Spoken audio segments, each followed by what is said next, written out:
ಅವರು ಯಾವುದೇ ಒಂದು ಚೀಫ್ ಮಿನಿಸ್ಟರ್ ಆದ್ರೂ ಅವರು ಪೇಷಂಟ್ ನೋಡ್ತಿದ್ರು ಅಂತಂದ್ರೆ ಅವ್ರದ್ದು ಸೇವಾ ಮನೋಭಾವನೆ ಹೆಂಗಿತ್ತಂತ ನಾವು ಅವ್ರದ್ದು ಆ ಆಕ್ಟಿವಿಟಿನೇ ತಿಳ್ಕೊಬಹುದು.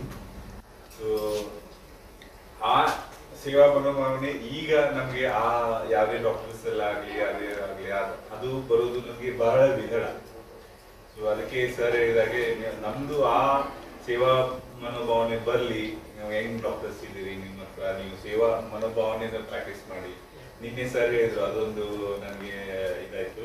ಸರ್ ಹೇಳಿದ್ರು, ನೀವು ನೆರಳನ್ನ ಹಿಡಿಯಾಕ ಹೋಗ್ಬೇಡ್ರಿ ಅಂತ. ನೀವು ನಿಮ್ದು ಸೇವಾ ಮನೋಭಾವನೆ ಏನಿದೆ, ನೀವು ಸೇವೆಯಿಂದ ನೀವು ಶ್ರದ್ಧೆಯಿಂದ ಇದನ್ ಮಾಡಿ, ಏನು ನೀವು ಸರ್ವಿಸ್ ಕೊಡಿ. ಸೊ ಆಟೋಮೆಟಿಕ್ಲಿ ನೀವು ಎಷ್ಟು ಸರ್ವಿಸ್ ಕೊಡ್ತೀರಾ, ಯಾವ ಸರ್ವಿಸ್ ಕೊಡ್ತೀರಾ, ಹೇಗೆ ನಿಮ್ದು ಶ್ರದ್ಧೆಯಿಂದ ಕೊಡ್ತೀರಲ್ಲ ಹಾಗೆ ಆಟೋಮೆಟಿಕ್ಲಿ ನಿಮ್ಗೆ ಅದು ಸಕ್ಸಸ್ ನಿಮ್ ಹಿಂದೆನೆ ಬರುತ್ತೆ. ಸೊ ಆ ಸಕ್ಸಸ್ ಬಂದಾಗೆ ಅದು ಸಕ್ಸಸ್ ಹಿಂದೆ ನಿಮ್ ದುಡ್ಡು ಬರುತ್ತೆ. ಸೊ ದುಡ್ಡು ಹಿಂದೆ ಹೋಗ್ಬೇಡಿ. ನೀವು ನಿಮ್ದು ಏನ್ ಪ್ರೊಫೆಷನ್ ಇದೆ